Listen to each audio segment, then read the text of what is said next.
आपल्या संसाराचा भार त्या भगवान प्रभू परमात्म्यावर घातला तर साक्षात भगवान प्रभू परमात्मा मागे पुढे उभा राही संभाळीत आली आघात निवाराया. तो भगवान प्रभू परमात्मा आपल्यावर आलेलं संकट निवारण केल्याशिवाय राहत नाही. म्हणून संसाराचा सगळा भार त्या भगवान प्रभू परमात्म्यावर घालावा. कारण भगवान प्रभू परमात्मा किती उदार आहे. भगवान प्रभू परमात्मा कसा आहे? चोकोबरायांच्या बायकोचं बाळंतपण करण्यासाठी भगवान प्रभू परमात्मा स्वतः सोयराबाईंचं बाळंतपण करण्यासाठी निर्मलाबाईंचा अवतार घेऊन आला. निर्मलाबाईंचं रूप धारण करून आला. एकदा काय झालं, थोडासा प्रसंग सांगतो साहेब.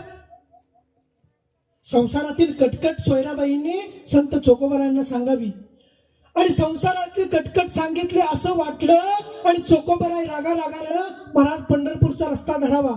चोकोबराय पंढरपूरला गेले भजन करत करत. पण आपली घरात 9 महिन्याची बाळंत असणारी बायको पाठीमागे ह्याचा त्यांना विसर पडला आणि चोकोबराय कुठे गेले? पंढरपूरला गेले. माझ्या धन्याला संसारातली कटकट सांगितली आणि माझ्या धन्याचं मन दुखावलं, माझ्या धन्याचं अंतःकरण दुखावलं. या भावनेने सोयराबाईंना वाईट वाटावं, सोयराबाईंनी माफी मागावी. काय मिली माझी जीभ. माझ्या धन्याला संसारातील कटकट सांगितली आणि माझ्या धन्याचं अंतःकरण दुखलं आणि माझा धनी मला सोडून पंढरपूरला निघून गेला.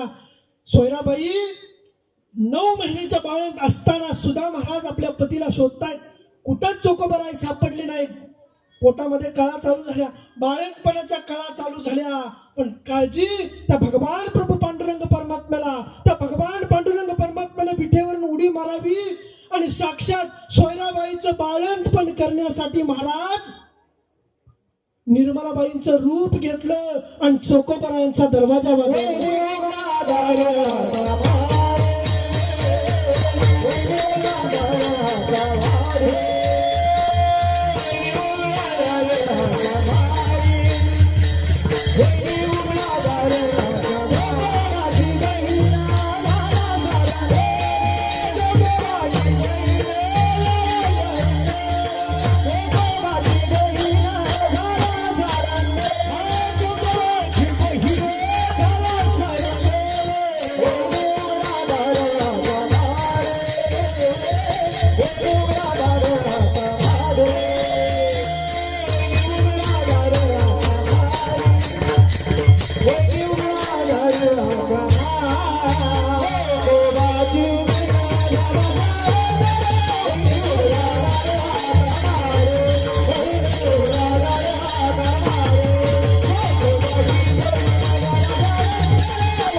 सगळ्यांनी या सर्व कलाकार मंडळींसाठी टाळकरी गायक वादक सगळ्यांसाठी एकदा जोरदार टाळ्या वाजवा, जोरात टाळ्या वाजवा.